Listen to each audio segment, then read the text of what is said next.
Hello hi नमस्कार friend.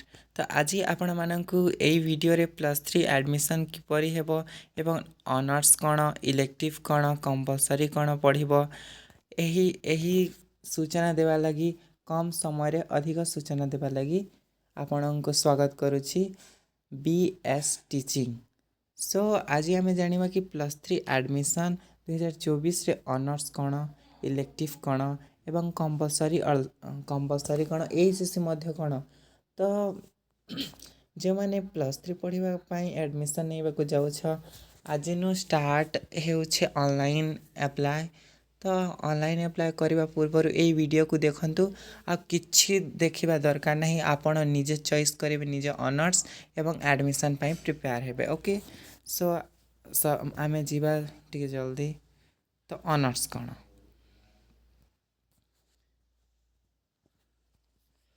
Honours से होछि तमे जेउटा पढ़िबो तार विषय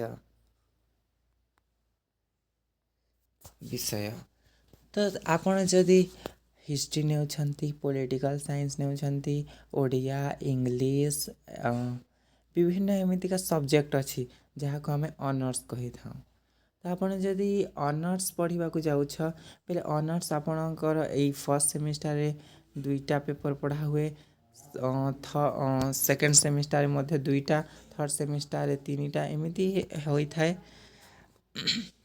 एवं एई ऑनर्सटा हेउछि पूरा आपण जदि एई ऑनर्स नहीं छंती ताहले आपणको एईटा पूरा पढ़िबा बाध्य। ऑनर्स हेउछि गोटे विषय जहाँ को आपण जदि बहुत भल पाई थाओ तापर एई ऑनर्स जदि गोटे पिला पॉलिटिकल साइंस को भल पाई थाए ताको से पॉलिटिकल साइंस ऑनर्स नेबो ऑब्वियसली से पॉलिटिकल साइंस नेबो बिकॉज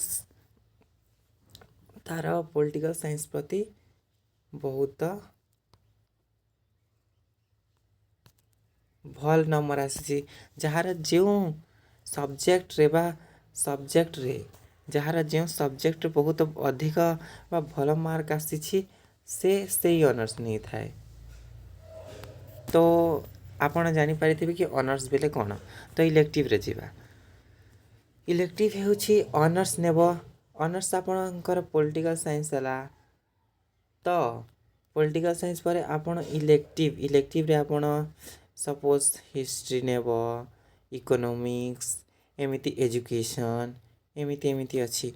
तो आपण जदि ऑनर्स पढ़ुछ ऑनर्स संगे संगे आपनको इलेक्टिव मध्य पढ़ा हेबो जोटा कि जनरल इलेक्टिव मध्य कह जाए कंपलसरी होछि सबु पिलांक पाई। तो कंपलसरी आमे environmental study and ethics value was compulsory है जोटा कि आमे पढ़ी था।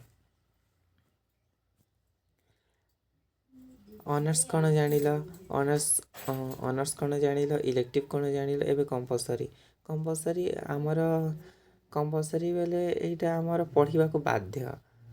ओके जेते बेले आमे कंपलसरी पढ़ुछु सेते बेले हमको एथिक्स वैल्यू जोटा कि 25 मार्क रो एग्जाम ही थाए एवं एनवायरमेंटल स्टडी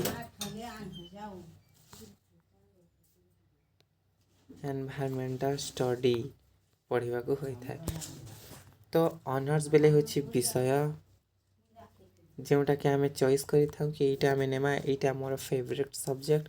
और इलेक्टिव कहले से आपणको तीनटा चॉइस करबा को हेबो सेटा आपणको जोटा भल लागिबो ताकू नेबो बस 2 वर्ष पढ़ी 2 सेमिस्टर बस पढ़िबो एवं कंपलसरी होछि एथिक्स वैल्यू। तो कंपलसरी आउ एनवायरमेंटल स्टडी रही आमर। तो सो आपण माने जानिथिबे। Okay bye.